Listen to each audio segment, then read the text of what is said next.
พี่น้องประตูน้ำฝนตกอีกแล้วโคตรโพตกมือ1 2 3 หลบเขาเจ้าก็จนปิดหานไปแล้วเนาะวันนี้ก็วันนาทีเทศงานที่เก่าได้ค่ะตอนนี้ยางมาหาหล่อสื่อเพื่อผู้สาวยางมาหาหล่อสื่อพักขะแยงแกงใหม่มาแล้วพาพี่น้องเบิ่งบรรยากาศเลยในซอยแสงการเนาะดีกรถคนกันเนาะฝนตกไปบ่ได้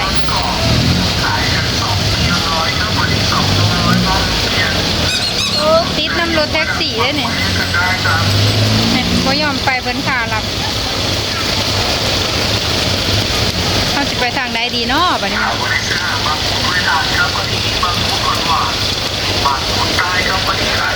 เดี๋ยวลงแล้วไปทางไหนไปคนแห้งตกอยู่บ่แล้ว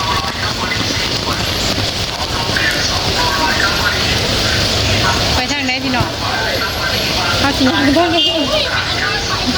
ลบยางออก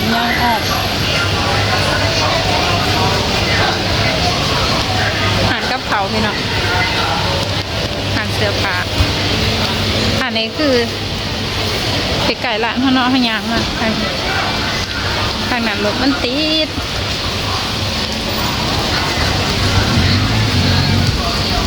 ค่ะพี่น้องสมบรรยากาศที่อันนี้กันหลายคนกันยังสิบหูนะว่าภาคไปย่างเบิ่งประตูน้ำนี่อันนี้เขาก็ถือโอกาสแต่ย่างมาซื้อพักเลยเนาะได้พาพี่น้องมาเบิ่งมองซื้อกับเขาคนก็เปิดปกติเนาะแต่ว่าคนมันตกหันก๋วยเตี๋ยวก็มีก๋วยเตี๋ยวเรือก๋วยเตี๋ยวน้ำตกหันเสื้อผ้าก็หลายแบบหลายสไตล์อาหารพักกูมากพี่น้องมันเข้าไปอีกหาหนึ่งเนาะคนกระตุกไปมาหยาค่ะพี่น้องป่าเบิ่งบรรยากาศไทยยังแน่เนาะ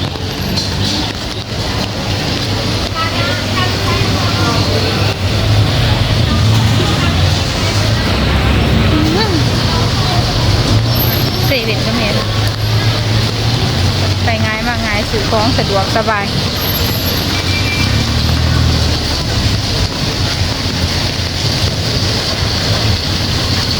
ไปซื้อพักอีกหาหนึ่งเนาะทาง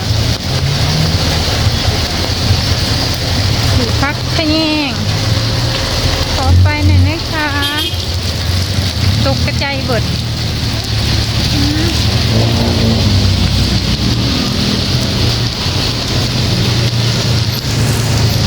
ขายน้ำขัดผลไม้สด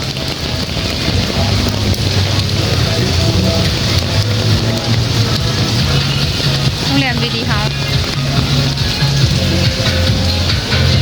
พักจุดละ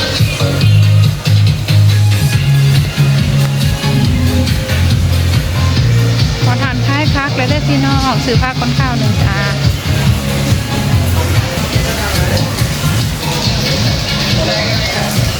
ซื้อพักขะแยงนี่เรากำ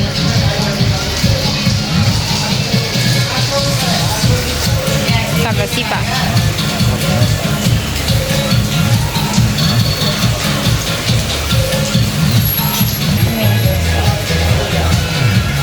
ใส่ถุงใส่มาแล้วเรียบร้อย2 อย่างใส่มาแล้วพี่น้องตอนนี้เขาก็กำลังย่างกลับเนาะ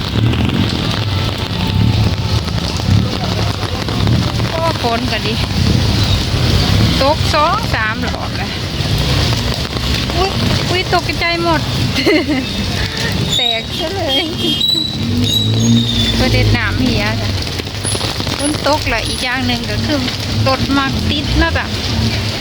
ทักติดเนี่ยใช่แต่ว่ามื่อนี้บ่ได้ติดแห้งปานใดอุ้ยฉันละกลัว